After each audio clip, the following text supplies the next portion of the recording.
Muy buenos días. Yo soy otra vez Eric Fuchs, el presidente del Comité Ético Secunive, y hoy vamos a tener una sesión sobre las responsabilidades de participantes claves, específicamente las responsabilidades y labores de los comités éticos científicos. Los comités éticos científicos se conocen con varios nombres. Entre ellos tenemos simplemente comité ético, comité independiente de ética, comité institucional de ética, comisión de revisión institucional, y en los países angloparlantes se conoce usualmente como Consejo de Revisión Institucional. Todos estos son términos sinónimos y realmente lo que se refieren en general es a un grupo consolidado, apropiadamente constituido y debidamente acreditado, cuya responsabilidad es velar por los derechos, la seguridad y el bienestar de los participantes en investigaciones clínicas. Esto a través de la revisión, aprobación, monitoreo y sanción de los protocolos de investigaciones que participen seres humanos. Esta es la definición que da la FDA y la Conferencia Internacional de Armonización en qué es un comité ético científico, y lo define en general bajo esta definición. Ahora, ¿qué es lo que hace realmente un SEC? Los SEC lo que hacen, o los comités de ética, perdón, que abreviaré de ahora en adelante como SEC, lo que hacen es determinar mediante una revisión a priori de los protocolos de investigación y toda la documentación anexa, y por un monitoreo a priori, ver si se está protegiendo la salud y el bienestar de los participantes. Esta es la función fundamental de los comités de ética, es velar por el bienestar de los seres humanos que participan en investigaciones biomédicas o investigaciones clínicas. Normalmente los comités éticos están auspiciados por una institución a la cual se encuentra adscrito. Sin embargo, como veremos más adelante, los comités de éticos son totalmente independientes de esta institución. Los miembros que conforman el comité no son parte de la institución y es dándoles una independencia para tomar decisiones. Para entender un poco los comités de éticas y el origen de los mismos, daremos una muy breve reseña histórica de cuándo se inicia la conformación de los SECs. Realmente los comités de ética tienen una función de revisión muy similar a la revisión por pares que se utilizaba en la publicación científica desde 1700-1800. Sin embargo, la conformación de los SEC se da realmente después de la Segunda Guerra Mundial, con el Código de Nuremberg y posteriormente Helsinki y buenas prácticas clínicas.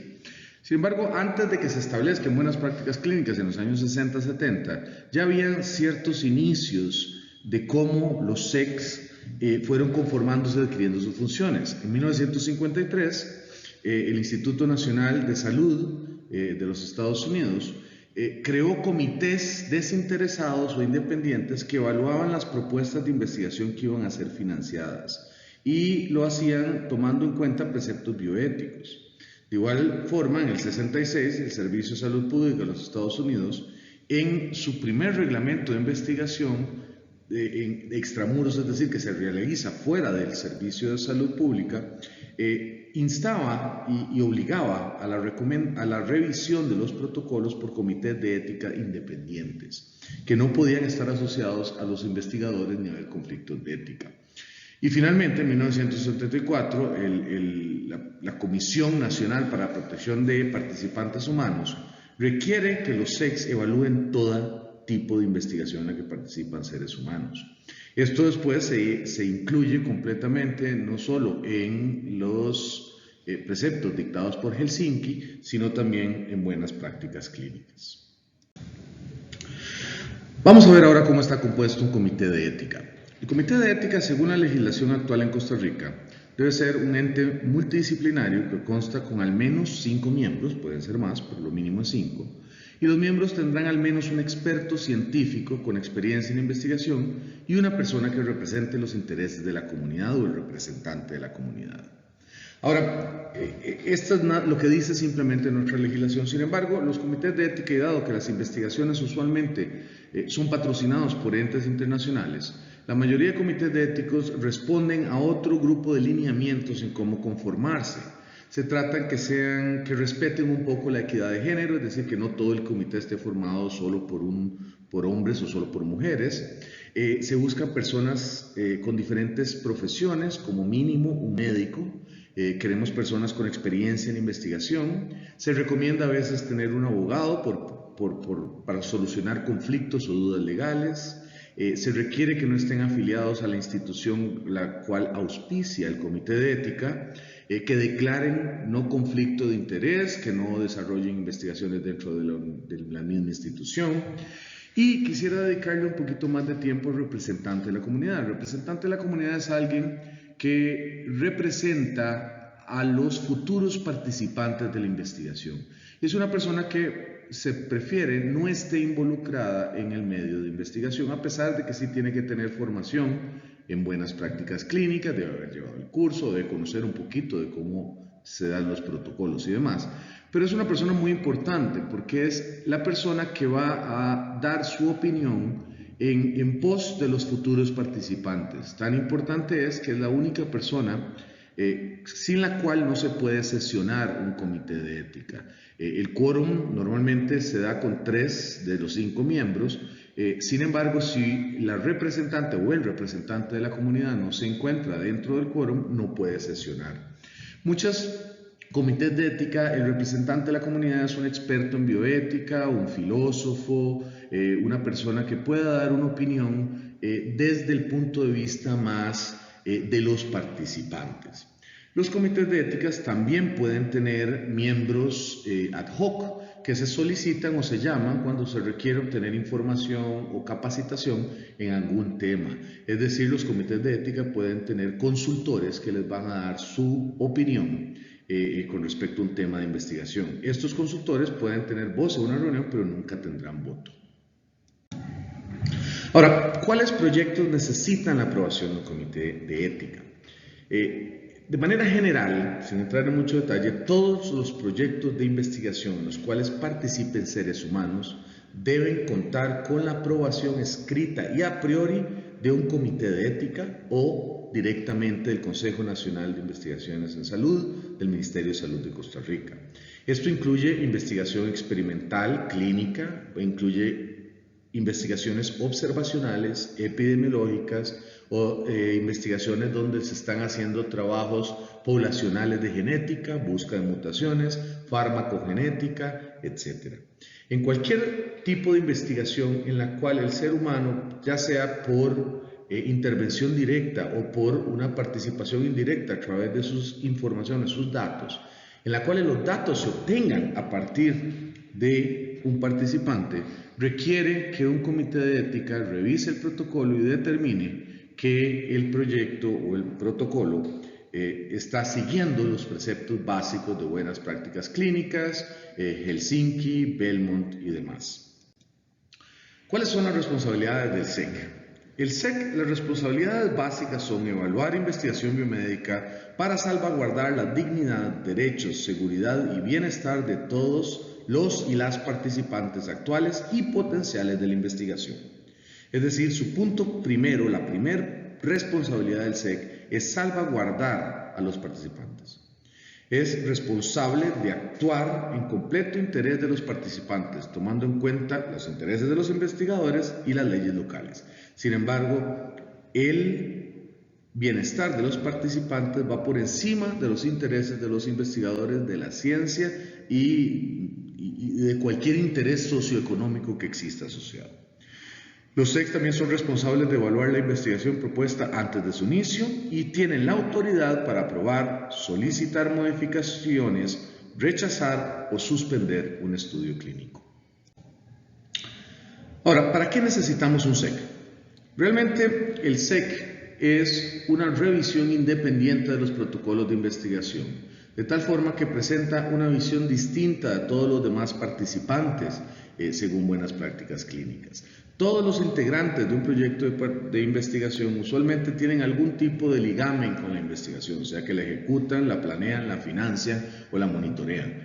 Sin embargo, los comités de ética son los responsables de dar la protección y velar, básicamente, son los representantes de la población de participantes.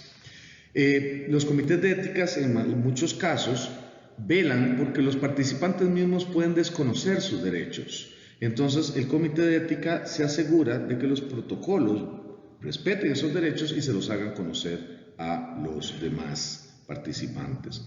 La revisión independiente se considera que mejora los resultados científicos, dado que vela también por el diseño experimental de los protocolos. Describiremos ahora en general las funciones del SEC y luego entraremos a un resumen un poquito más detallado de todas sus funciones. La función fundamental del SEC es la que se detalla en esta diapositiva, que se lee como asegurar que en las investigaciones biomédicas se respeten estrictamente la vida, la salud, el interés, el bienestar y la dignidad humana y se cumplan los requisitos y criterios de rigurosidad científica, así como las normas éticas que regulan la materia, entre ellas el proceso del consentimiento informado, la idoneidad y la experiencia de los investigadores y los requisitos establecidos en la legislación vigente. Realmente, el SEC, podríamos resumirlo aún más sus funciones y decir que las funciones básicas de un SEC es respetar o velar que todas las investigaciones o protocolos de investigación en seres humanos respeten los 4 principios bioéticos de beneficencia, no maleficencia, autonomía y justicia. Para esto, los protocolos fundamentalmente deben expresar de una manera muy clara la relación riesgo-beneficio. Partimos del hecho que toda investigación involucra un riesgo para el ser humano y todas las investigaciones se realizan con el objetivo final de generar información que de forma final dará un beneficio a la población o a la humanidad. Entonces, la relación entre el riesgo que todo protocolo incluye y el beneficio que todo protocolo debería incluir debe siempre estar sesgado al beneficio. Siempre debe haber más beneficio que riesgo, de tal forma que se justifique la realización del protocolo.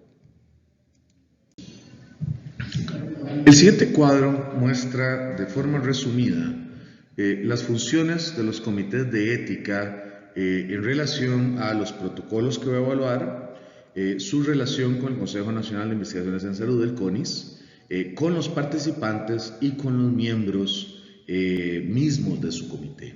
Entonces iremos brevemente por cada una de ellas. En relación a los protocolos, el comité de ética debe conocer, aprobar o rechazar los protocolos sometidos para su evaluación. Velan porque el proceso de administración del consentimiento informado y la redacción del mismo sean apropiados y presenten toda la información necesaria para que los participantes puedan tomar una decisión autónoma de participar o no en la investigación. Son los encargados de tramitar renovaciones y evaluar las enmiendas a los protocolos. También le dan seguimiento a la ejecución de los protocolos, ya sea mediante informes periódicos que presentan los investigadores al comité y auditorías, las cuales se realizan con una periodicidad mínima de una vez por año calendario. En estos informes y auditorías, los comités de ética tienen la potestad de pedir mayor información o de detener un estudio en caso de que se considere que no se cumplirán las metas del mismo y por ende se está incluyendo en un riesgo innecesario a los participantes o porque hay un aumento en el riesgo o la relación riesgo-beneficio de tal forma que los participantes ya no se salvaguarde su bienestar. También van a resguardar la información de todo lo que te involucre el protocolo y custodiarla por al menos 15 años según la legislación actual. También tienen que llevar un registro de los resultados, informes finales y publicaciones. Y también tienen la capacidad de suspender una investigación en caso de que se estén violando cualquier precepto de buenas prácticas clínicas o que se esté aumentando el riesgo de los participantes o que la investigación haya incurrido en algún tipo de error. Ahora, con respecto al Ministerio de Salud y el CONIS, los comités de ética deben de dar informes periódicos, informar de todas sus aprobaciones, cuántos protocolos se revisan, se aprueban, se cierran. Debemos dar informes de los estados, de los eventos adversos serios, al igual de que cualquier situación relevante de un protocolo en la cual se ponga en riesgo el bienestar de los participantes. Los informes trimestrales también dan una información sobre el número de sesiones, el número de protocolos en revisión, el número de participantes dentro de protocolos. También nosotros debemos reportar al CONIS cualquier irregularidad que ocurra con un protocolo, ya sea que lo hayamos detectado en un informe o una auditoría o por el reporte anónimo de alguno de los participantes. Para con los participantes, los comités de ética deben siempre velar por el bienestar, dignidad, libertad, privacidad y salud de los mismos, evacuar consultas sobre sus derechos. Todos los consentimientos informados incluyen un número de teléfono, un contacto del comité de ética para que los participantes puedan evacuar dudas sobre sus derechos en la participación y, por supuesto, dar trámite a quejas por parte de los participantes.